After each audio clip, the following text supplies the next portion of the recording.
जय Hind. CSK academy में आप लोग स्वागत है। मैं छोटन कुमार आप लोगों को स्वागत करता हूं। इस एकेडमी के माध्यम से आज का जो हमारा टॉपिक है, जो पहले मैं आप लोगों को बताया था कि इस पर हर विषय का 5-5 सेट देने वाले हैं। ठीक है, math, science, social science, Hindi, Sanskrit, 5 set subjective और 5 सेट ऑब्जेक्टिव। ठीक है, तो उसी का शुरुआत करने जा रहे हैं। बिहार बोर्ड में इससे ज़्यादा कोई कहीं पढ़ने की आवश्यकता नहीं पड़ेगी। तो देखिए इसमें हम लोगों को क्या है, इसमें है यूट्यूब पे पहली बार देखिएगा, पहली बार 25 क्वेश्चन हम लोग प्रत्येक सेट में लेकर आएंगे। 25 क्वेश्चन, 25 ऑब्जेक्टिव प्रश्नों में 100 का मजा लीजिए। क्वेश्चन पढ़िए 25 और मजा लीजिए कितना का, तो 100 का। 100 का मजा लीजिए। यह सेट नंबर 1 है।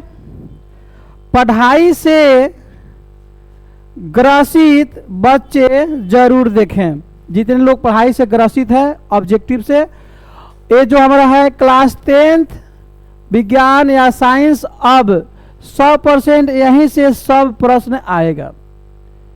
ठीक है, यह सेट नंबर 1 आया है। इसी तरह सेट नंबर 2 आएगा, 3 आएगा, 4 आएगा, 5 आएगा। ठीक है, उसके बाद 25 क्वेश्चन रहेगा और आगे देखिए एक एक क्वेश्चन को हम कितने एक्सप्लेन करते हैं, मजा आ जाएगा। क्वेश्चन तो रहेगा 25, प्रत्येक क्वेश्चन से कम 3, अधिक से अधिक 10-15 क्वेश्चन आपको एक्सप्लेन करने पर मिल जाएगा। यानी कि पूरे क्वेश्चन आपको, पूरे बुक का क्वेश्चन जो भी है रिवीजन हो जाएगा। लेट ना करते हुए आइए शुरू करते हैं। चलिए दोस्त, पहले क्वेश्चन की तरफ दिल थाम के, इंतजार जो है खत्म होने वाला है। पहले क्वेश्चन की तरफ चलते हैं हम लोग। चलिए, पहला क्वेश्चन है, प्रकाश के परावर्तन के कितना नियम होता है? प्रकाश के परावर्तन के कितना नियम होला? ठीक बा, तो पहला है ए में 1 बार, बी में 2 बार, सी में 3 बार, डी में इनमें से कोई नहीं है। तो प्रकाश के परावर्तन के 2 नियम होते हैं। बी सही हो जाएगा। नियम कौन कौन होता है? तो सबसे पहले प्रकाश के परावर्तन होता है ना। तो प्रकाश के परावर्तन होता क्या है? जब प्रकाश कहीं से आता है, किसी बिंदु पे टकराता है, उसी दिशा में लौट जाता है, यही घटना परावर्तन कहलाता है। जैसे देखिए, यह हमने यहाँ पर एक समतल दर्पण बनाया। ठीक है, और यहाँ से प्रकाश आया, आर से आया, ओ पर टकराया और एस के दिशा में चला गया। यह प्रकाश के परावर्तन होता है। इसके बीच में एक लंब डाला जाता है। इसके बीच में एक लंब डाला जाता है। तो लंब और आपतित किरण के बीच के कोण को परावर्तन कोण का, अपवर्तन कोण कहते हैं। इसको आई से सूचित किया जाता है। परावर्तित किरण अभिलंब के बीच के कोण को परावर्तन कोण कहते हैं, जिसको हम किससे सूचित करते हैं? आर से। तो प्रकाश के परावर्तन के 2 नियमवा कौन कौन होला? पहला नियमवा जो है, आपतित प्रकाश किरण और जाति प्रकाश किरण या परावर्तित। आपतन बिंदु पे डाला गया लंब, तीनों एक के लगे होला, एक के तल में होला, एक के बिंदु पर होला। तीनों देखा है जनिए बाहर, तीनों एक के तल में है। ये पहला नियम हो गया। दूसरा नियम, कोण आई बराबर कोण आर, आपतन कोण बराबर परावर्तन कोण, ये दूसरा नियम है। यानी कि अगर यह होगा 30 डिग्री तो यह भी होगा 30 डिग्री। ठीक है, तो प्रकाश के परावर्तन के 2 नियम, पहला आपतित किरण, परावर्तित किरण और आपतन बिंदु पे डाला गया लंब, तीनों एक के कोणवा पे होला, एक के बिंदु पे होला, एक के तल में होला। दूसरा, जितना कोणवा हाई हुई उतने कोणवा हाई हुई, आपतन कोण बराबर परावर्तन कोण, कोण आई बराबर कोण आर। ये हो गया क्लियर। प्रकाश के परावर्तन क्या है? प्रकाश आता है, दर्पण पे कहीं टकराता है, उसी दिशा में लौट जाता है, अब यही परावर्तन कहलाता है। चलिए क्वेश्चन नंबर 2 में चलते हैं। हमने इसको प्रकाश के जो परावर्तन है उसको हम लोग समझ लिए। क्वेश्चन नंबर 2 में चलते हैं। किस दर्पण में प्रतिबिंब सीधा बनता है? यहाँ पे है, किस दर्पण में प्रतिबिंब सीधा बनता है? ऑप्शन ए हमारा है अवतल, उत्तल, बी है अवतल, सी है समतल, डी है इनमें से सभी। तो सीधा प्रतिबिंब इसमें भी बनता है, इसमें भी बनता है, इसमें भी बनता है और इसमें भी बनता है। जब तीनों में बनेगा तो डी सही हो जाएगा। यह है उत्तल। उत्तल दर्पण में प्रतिबिंब हमेशा सीधा बनता है और छोटा बनता है। और काल्पनिक बनता है। छोटा काल्पनिक या इसी का नाम है अभासी। हमेशा इसमें सिर्फ सीधा बोल रहा है, हमेशा हमेशा नहीं बोल रहा, सीधा बन रहा है। तो सीधा इसमें छोटा बनता है, हमेशा काल्पनिक बनता है, और हमेशा क्या बनता है, आभासी बनता है। काल्पनिक प्रतिबिंब का दूसरा नाम आभासी है। उत्तल में सभी प्रकार के प्रतिबिंब बनता है, सभी प्रकार के, यानी कि छोटा, बराबर, बड़ा, काल्पनिक, इसका दूसरा नाम आभासी है, या वास्तविक भी बनता है। काल्पनिक कब बनेला, याद कर जब सब्जेक्टिव पढ़त रहनी जान, वस्तु के फोकस आ ध्रुव के बीच रखत रहनी जान, ओजनीय प्रतिबिंब काल्पनिक बनत रहे। काल्पनिक प्रतिबिंब हमेशा सीधा होता है। याद कीजिए जब हम लोग ऐसे पढ़ रहे थे अवतल दर्पण में, ये होता था हमारा पी ध्रुव और ये होता था हमारा फोकस। जब वस्तु को यहाँ रखते थे तो एक ऐसे निकल जाता था और एक ऐसे निकल जाता था, और यहीं पे जो इसको हम आगे बढ़ाते थे तो यहीं पे क्या बनता था, प्रतिबिंब बनता था। यहीं प्रतिबिंब क्या होता था, सीधा। ठीक है। और समतल दर्पण में इसमें सिर्फ और सिर्फ बराबर प्रतिबिंब बनता है, बराबर और काल्पनिक, या इसी का आभासी नाम है।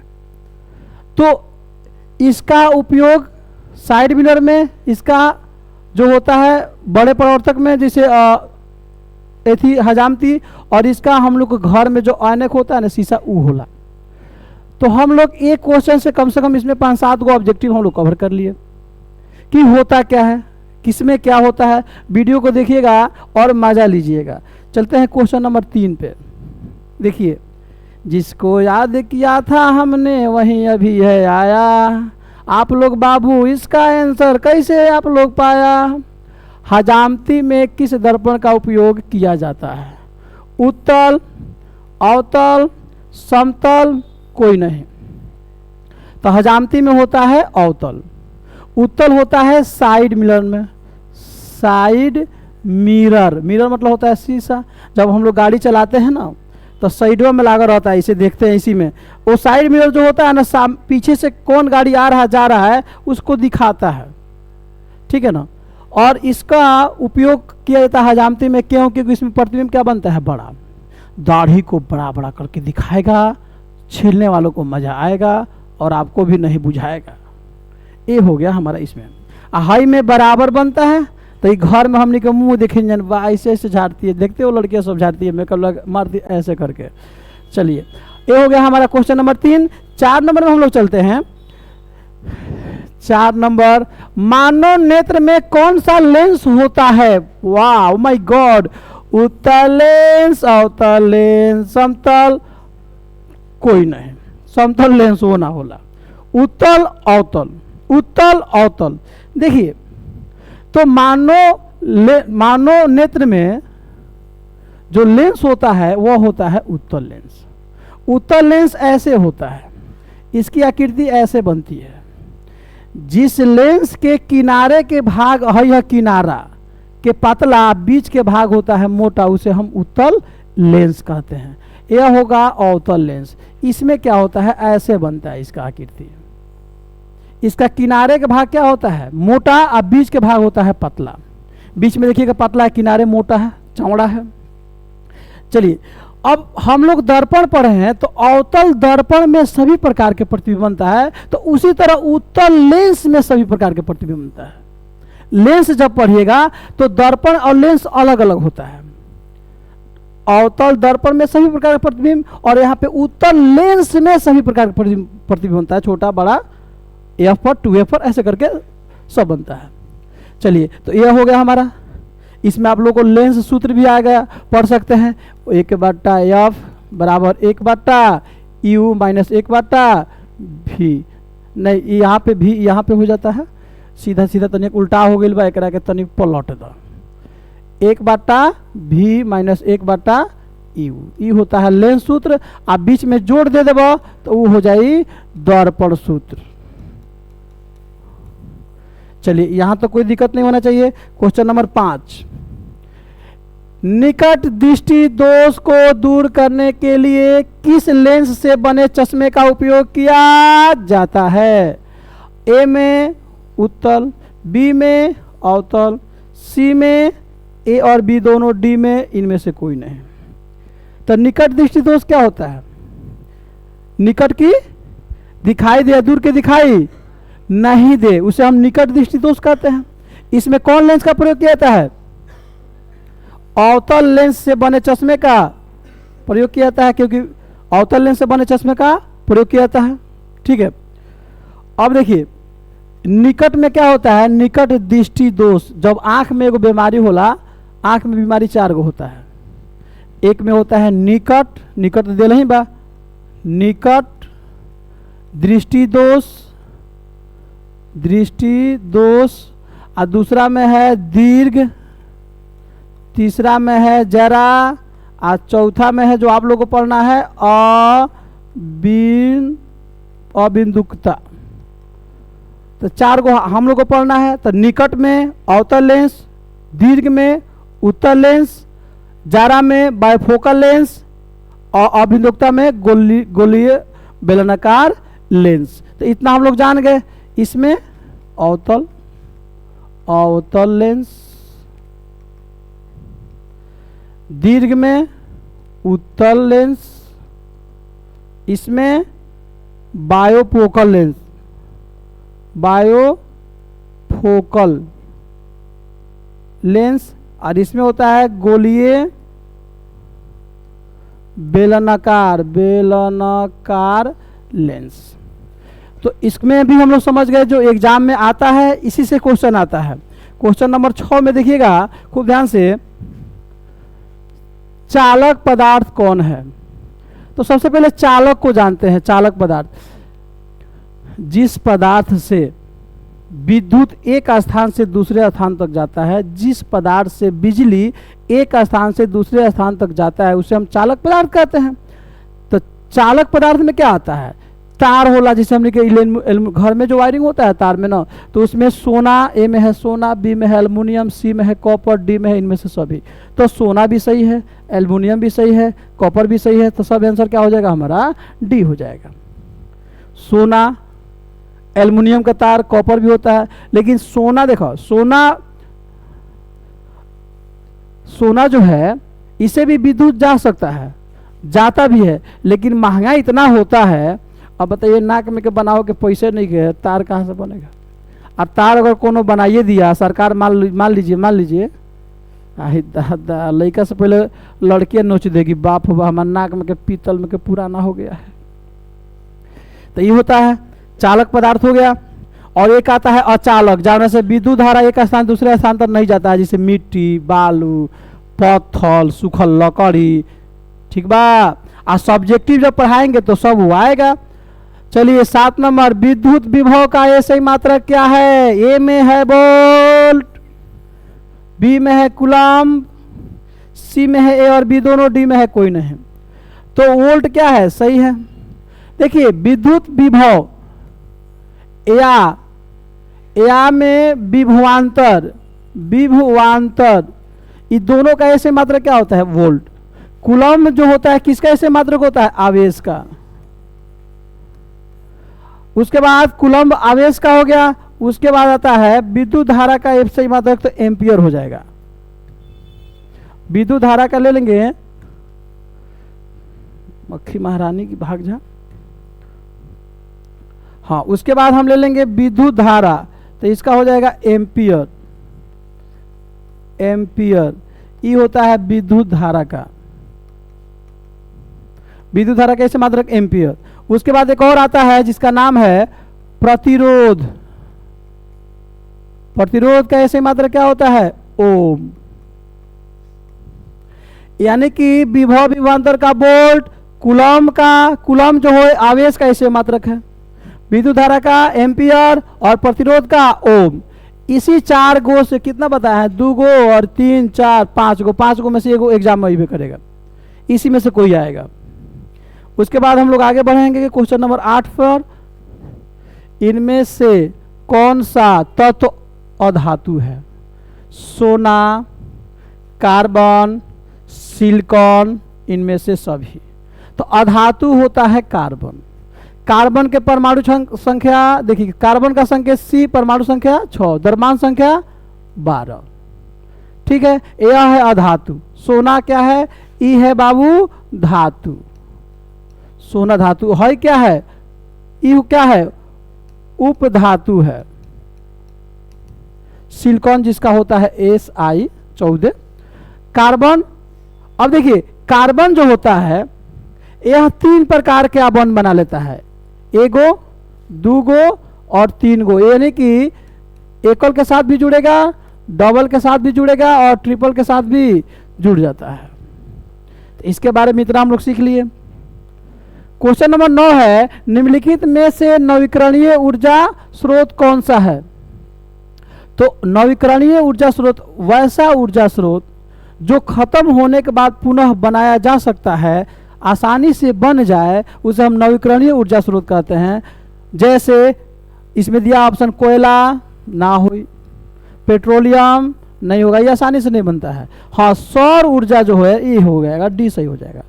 सोलर देखो ना, सोलर, सौर मतलब होता है सोलर, सूर्य, सूर्य से जो प्राप्त ऊर्जा होता है उसे हम सौर ऊर्जा कहते हैं। ठीक है, तो सौर ऊर्जा हो गया, इनमें से सभी नहीं होगा।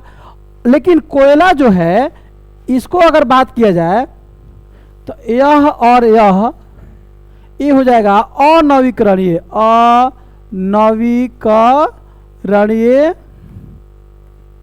ऊर्जा स्रोत हो जाएगा। अनवीकरणीय ऊर्जा स्रोत वैसा ऊर्जा स्रोत जो एक बेर खत्म भइला के बाद उसको बनाने में लाखों करोड़ों वर्ष लगता है।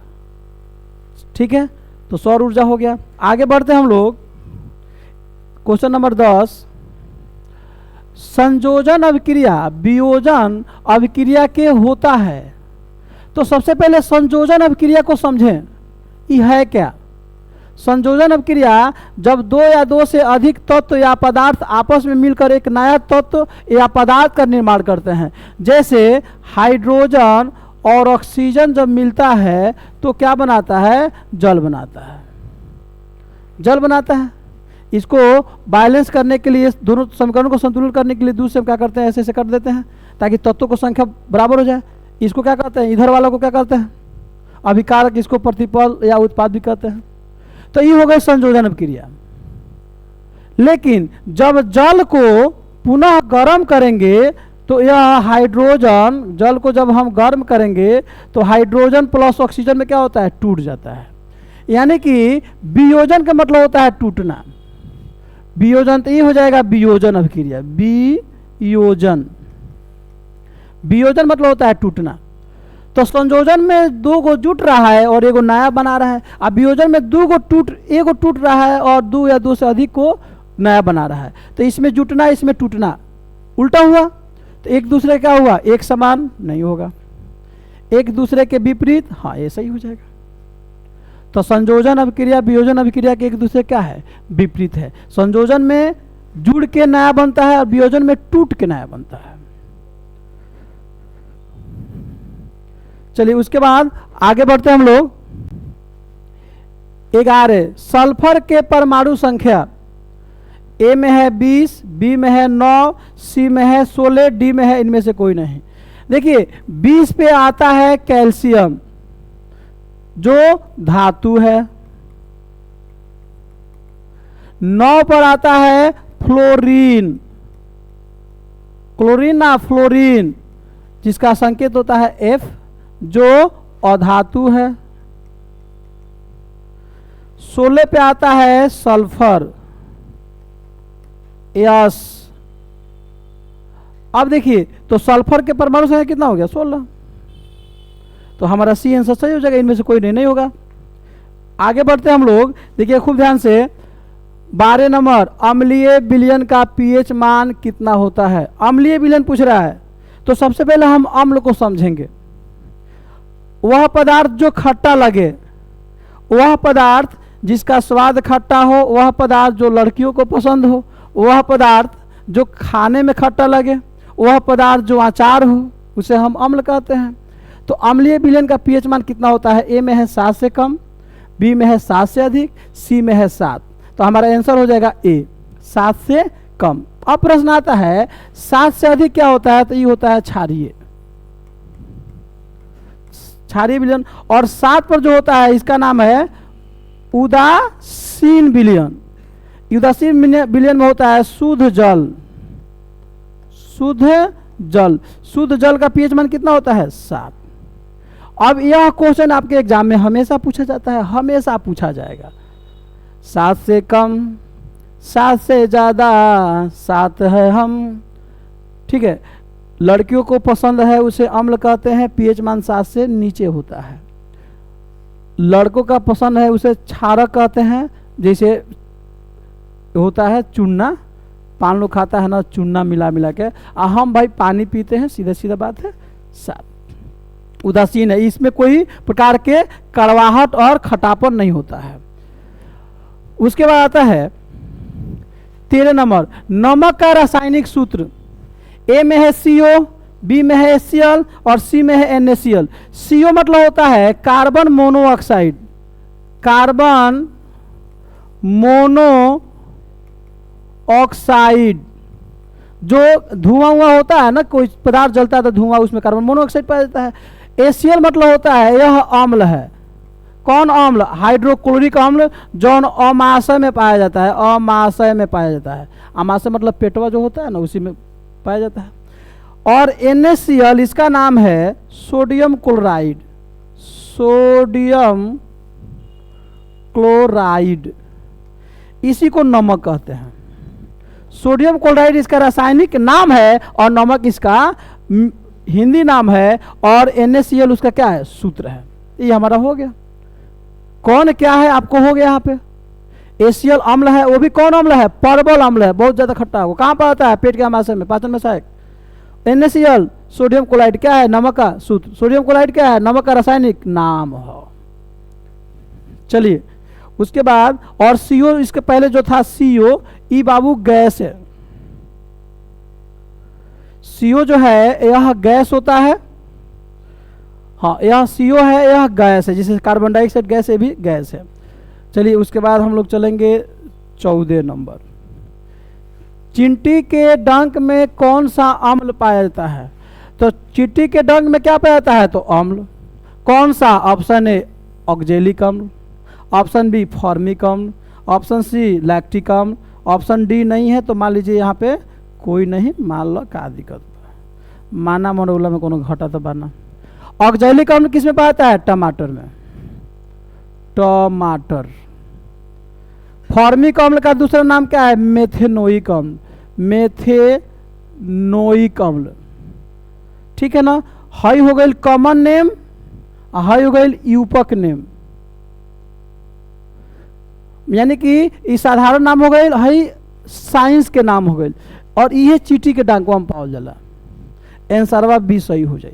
लैक्टिक अम्ल ये हो जाए कथी में पाओल जाला, दही में, ये दही में पाओल जाला।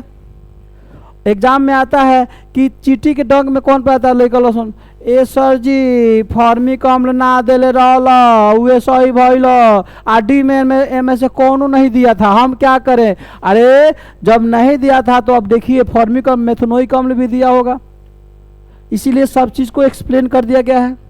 एक और पूछता है कभी कभी सिरका में, तो सिरका में भी पूछेला, सिरका अचार, तो इसमें एसिटिक अम्ल पाओल जाला, इसको भी याद कर लीजिए संगे संगे। क्वेश्चन नंबर 15 है, धातु के गुण होते हैं। धातु के क्या गुण होते हैं, ऑप्शन ए विद्युत धनात्मक, ऑप्शन बी विद्युत ऋणात्मक, ऑप्शन सी ए और बी दोनों, ऑप्शन डी इनमें से कोई नहीं।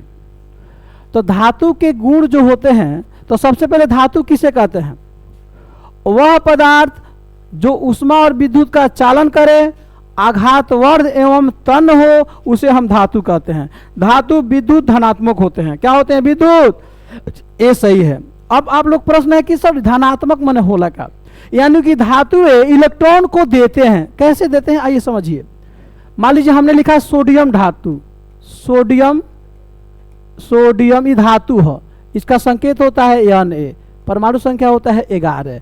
जब ये इलेक्ट्रॉन दे देगा तो Na परमाणु संख्या 10, इस पे एगो दे देगा तो एगो प्लस हो जाएगा। अब ये हो गया सोडियम, देखिए ये हो गया सोडियम, और जब इस प्लस हो जाएगा तो ये हो जाएगा सोडियम धातु हो जाएगा। फिर अगर इसी तरह आएगा मैग्नीशियम परमाणु संख्या 12 तो इस पे डबल प्लस होता है, इसको हम ऐसे भी लिख सकते हैं, यानी कि इलेक्ट्रॉन देने वाले तत्व को हम लोग क्या कहते हैं, धातु, और उसी को विद्युत धनात्मक भी कहा जाता है। और विद्युत ऋणात्मक क्या होते हैं, अधातु होते हैं बाबू, अधातु। इलेक्ट्रॉन लेने वाले काम होते हैं, इलेक्ट्रॉन लेने वाले काम होते हैं। तो लेते कैसे हैं, जैसे मान लीजिए हमने लिखा ऑक्सीजन, हमने लिखा ऑक्सीजन, इसका परमाणु संख्या 8, और यहाँ पे ऑक्सीजन हमने फिर लिखा ऑक्सीजन, इसका परमाणु संख्या 2 को जब माइनस करेंगे तो परमाणु संख्या हो जाएगा 10। 2 को लेके गेप के यहाँ का बैठ बनी। हमने लिखा फ्लोरीन, परमाणु संख्या 9, फिर हमने लिखा फ्लोरीन, 1 माइनस तो एगो ले लेगा, जब ये दे रहा था तो ये घट रहा था, आई ले रहा है तो और ही बढ़ रहा है। तो लेने वालों को विद्युत ऋणात्मक और देने वालों को धनात्मक, देने वाला धातु, लेने वाला अधातु। देखिए एक एक क्वेश्चन में 4-4, 5-5 क्वेश्चन ऑब्जेक्टिव आ रहा है, मजा आ जाएगा इसमें। चलिए क्वेश्चन नंबर 16,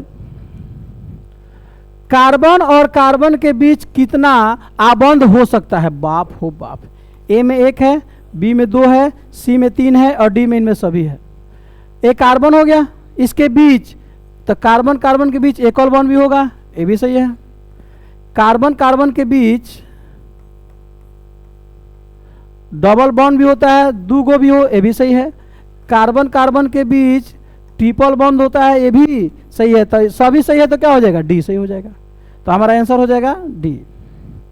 अब प्रश्न है, एकल बॉन्ड जब कार्बन हो उसको कहते हैं एल्केन, द्वि बॉन्ड हो तो उसको कहते हैं अल्कीन, ट्री बॉन्ड हो तो उसको कहते हैं अल्काइन। जब कार्बन कार्बन के बीच 3 गो आबंध हो गए तो उससे कहते हैं एल्काइन, 2 गो हो गए तो एल्कीन, 1 हो गया तो एल्केन। इसका सूत्र होता है CnH2n+2, इसका होता है CnH2n, इसका होता है CnH2n-2।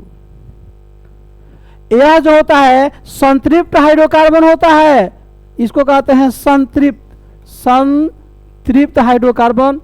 हाइड्रोकार्बन मतलब हाइड्रोजन कार्बन से मिलकर बना हुआ तत्व को हाइड्रोकार्बन कहते हैं, या यौगिक को या पदार्थ को।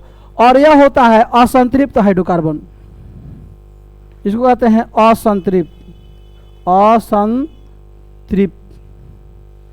यह दोनों इसके अपेक्षा क्रियाशील होता है, यह कम क्रियाशील होता है, यह ज़्यादा क्रियाशील, सबसे ज़्यादा क्रियाशील होता है, उसके बाद ही होता है, ये नहीं होता है।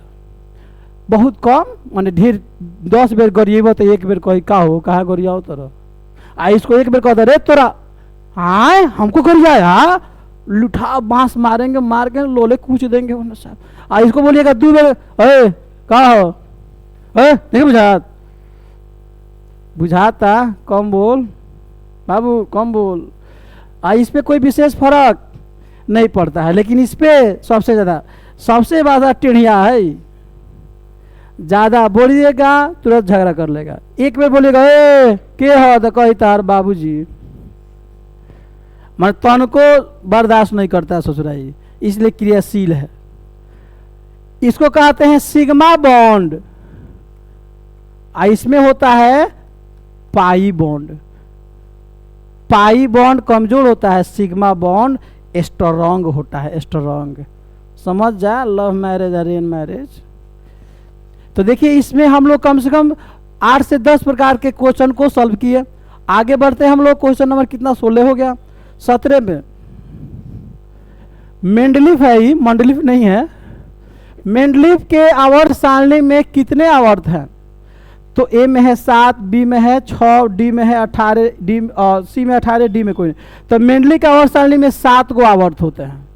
आधुनिक और मेंडलीफ दोनों में कितना आवर्त होते हैं, 7। और मेंडली के आवर्त सारणी में 8 गो समूह होता है। ठीक है, अब प्रश्न है, हमारे एग्जाम में क्वेश्चन आता है ए और आधुनिक आवर्त सारणी से आता है, तो आधुनिक से भी हम समझा दें। आधुनिक आवर्त सारणी, आवर्त सारणी, इसमें बाबू होता है आवर्त, आवर्त को क्षैतिज भी कहा जाता है, जिसे एक शख्स होता है ना क्षैतिज, इसमें होता है बाबू 7। उसके बाद आता है समूह, ये होता है 18, इसको याद रखिएगा। आधुनिक आवर्त सारणी में आवर्त कितने हैं? 7, उसी को क्या कहते हैं? क्षैतिज। इसको कहते हैं समूह, इसको कहते हैं ऊर्ध्वाधर, ऊर्ध्वाधर यानी कि सीधा खड़ा हुआ, हाई ऊर्ध्वाधर होता है, हाई क्या होता है? पट, क्षैतिज। तो आधुनिक आवर्त सारणी में कितना आवर्त? 7, समूह कितना? 18। मेंडलिक आवर्त सारणी में कितना आवर्त? 7, समूह कितना? 8। बस इसको याद कर लीजिएगा, एक क्वेश्चन पटक पटक के यही भी करता है। आगे बढ़ते हैं क्वेश्चन नंबर 18 पर। सजीवों के मापदंड है परिवहन, उत्सर्जन, पोषण, इनमें से सभी। तो सजीव किसे कहते हैं बाबू? जे चलत होके, बोलत होके, खात होके, करत होके, उत्सर्जन होता है, वो सब क्या होते हैं? सजीव होते हैं। तो परिवहन होता है, जिसे हम देखिए चल रहे हैं, देखिए चल रहे हैं, ये परिवहन हो गया। उत्सर्जन जैसे पसीना, मल मूत्र जो त्याग होता है ना, उत्सर्जन उसको बोलते हैं। पोषण का मतलब होता है ताकत, जैसे हम लोग भोजन करते हैं तो हम लोग को ताकत मिलता है, तो पोषण। तो आंसर क्या हो जाएगा हमारा? डी। ठीक है ना, आंसर क्या हो जाएगा हमारा? डी। तो ये सजीवों का मापदंड है। उसके बाद क्वेश्चन नंबर 19, टहलना किस क्रिया का उदाहरण है? ऑप्शन ए अनैच्छिक, ऑप्शन बी ऐच्छिक, ऑप्शन सी ए और बी दोनों, ऑप्शन डी इनमें से कोई नहीं। हई तू हट जाओ, खिसिया दी हो। तो टहलना जो होता है, देखिए अब हम लोग को समझना है ऐच्छिक क्रिया का हो, अनैच्छिक, यानी ऐच्छिक है या अनैच्छिक, ई हो का एक समझ लो तो अपने आप समझ में जाए। ऐच्छिक, ऐच्छिक है, अनैच्छिक है। अनैच्छिक में जौन क्रिया हमनी के शरीर में अपने आप होला, ऊपर हमनी के कंट्रोल लगभग ना होला, हुक्मे ना करला, जैसे पलक झपकना, आंख मारना नहीं, आंख मारना जानबूझ के मारला, पलक झपकना वो अपने आप होता है। श्वसन, श्वसन हम लोग नहीं करते हैं, वो अपने आप होता है। हृदय का धड़कन, दिल दिल धड़कता, ये अपने आप होता है। उत्सर्जन, पसीना, बोलते नहीं है पसीना निकलता, ऐसे थोड़ा नदी से निकल जाता है, नहीं, अपने आप होता है। तो वह क्रिया जो हमारे शरीर में अपने आप होता है उसे हम अनैच्छिक क्रिया कहते हैं। और यहाँ पे टहलना कौन क्रिया है?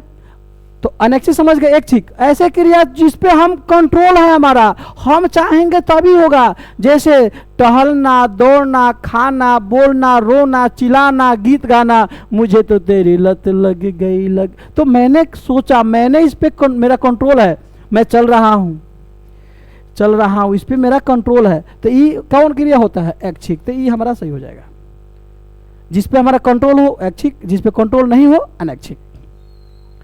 चलिए उसके बाद है हमारा क्वेश्चन नंबर 20, मानव में उत्सर्जन तंत्र कौन है? ऑप्शन ए छोटी आंत। छोटी आंत में सुनिए, भोजन का संपूर्ण पाचन होता है। देखिए भोजन का पाचन मुंह से शुरू होता है, छोटी आंत में जाके कंप्लीट पच जाता है। आपको एग्जाम में क्वेश्चन आया कि इनमें से किसमें भोजन पूर्ण रूप से पच जाता है, सभी प्रकार से पच जाता है? तो छोटी आंत।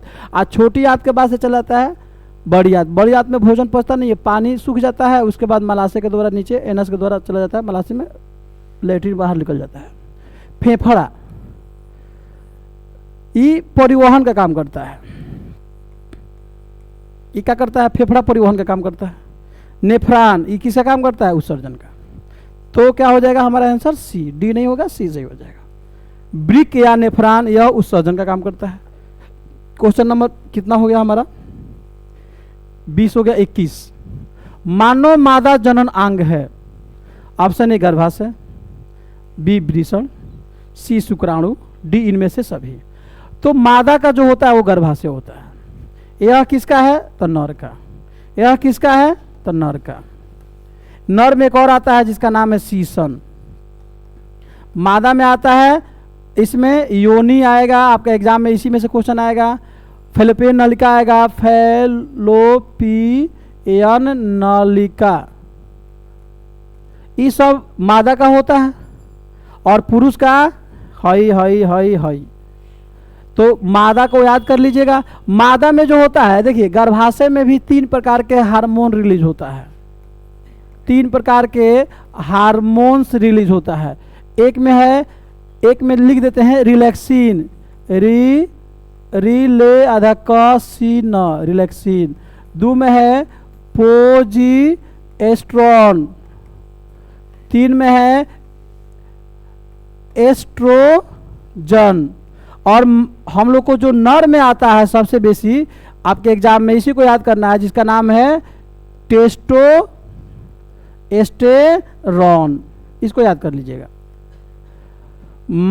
मादा में जो गर्भाशय में ये होता है 3 गो हार्मोनमा। ये हार्मोनमा ये लड़का के देखो ये सुरक्षा करता है, उसको बचा के रखता है, ऑयल निकलते समय ढकेलता है बाहर, निकल निकल। आई जो होता है टेस्टोस्टेरोन, ये बाबू ये किस में होता है? इसमें होता है, शुक्राणु में।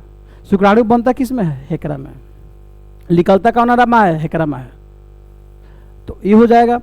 तो हम लोग इससे कम से कम 5-7 क्वेश्चन इससे रिवीजन कर लिए। उसके बाद चलते हैं क्वेश्चन नंबर 22 पे। 22 है पाचन में सहायक है क्या? छोटी आंत, तमाशय, ए और बी दोनों, डी में कोई नहीं। छोटी आंत तो पाचन में सहायक है, क्योंकि यहाँ पे क्या पचता है बाबू? संपूर्ण पाचन होता है, संपूर्ण पाचन। आमाशय में क्या होता है? HCl हाइड्रोकोलिकम, यानी कि ये जो आंसर हो जाएगा सी, दोनों पाचन में सहायक है। पाचन में सहायक दोनों है, छोटी आंत भी है और आमाशय भी है। क्वेश्चन नंबर 23, मेंडल ने अपने प्रयोग में कौन से पौधे का चयन किए थे? ऑप्शन ए चन्ना, ऑप्शन बी प्याज, option C pisum sativum, option D इनमें से कोई नहीं। तो चन्ना नहीं होगा, ए भी प्याज नहीं होगा। पीसम सेटाइवम जो है यह मटर का वैज्ञानिक नाम है। एग्जाम में कभी कभी पाइसम भी दे देता है, पाइसम सेटाइवम। चन्ना का होता है साइसर एराइटिनम वैज्ञानिक नाम, और प्याज का होता है एलियम सिप्पा। एग्जाम में नहीं आता है, फिर भी इंपॉर्टेंट है, आप जान लीजिए, लेकिन मटर का याद कर लीजिएगा। पाइसम सेटाइवम या पीसम सेटाइवम ये इसी का मटर कहते हैं। तो मटर कहाँ देखिएगा? लगिएगा जा रे जा मास्टरवा पढ़ले रहे मेंडल कथी ले मटर, यहाँ मटर नहीं दिला, फट दे आएगा डी मार के। डी 40 में 40, आप जीते 40 में 40। अब बाबू घरे अलन तो हो गई 39, आ 2 दिन के बाद मिलन तो हो गए 35। और बाद सब झाल बजाओ। इसलिए वीडियो को पूरा देखते रहिए, बड़ा मजा आने वाला है। चलिए 23 हो गया। क्वेश्चन नंबर 24, माछी महाराज। 24 है आनुवंशिकता के फादर कौन है? अरे बाप रे बाप, एंटोनी लेवोजियर। ये बाबू केमिस्ट्री के पिता हैं, केमिस्ट्री जिसको हम कहते हैं। अरस्तु ये किसके हैं? ये हैं बायोलॉजी के बाबू। 80 में है दोनों, डी में है कोई नहीं, तो डी आंसर सही हो जाएगा। कौन है इनके? मेंडल। आनुवंशिकता का पिता कौन है? ग्रेगर जॉन मेंडल आनुवंशिकता के पिता है। आनुवंशिकता का मतलब होता है पीढ़ी दर पीढ़ी अपना बाप के हमने के हैं जान, ये आनुवंशिकता से पता चलना, जिसको हम डीएनए आरएनए भी कहते हैं। तो डीएनए आएगा। इसके बाद चलिए क्वेश्चन नंबर 25, इनमें से कौन आनुवंशिक पदार्थ है? Option A RNA. आरएनए का पूरा नाम होता है ribose nucleic acid, ribose nucleic acid.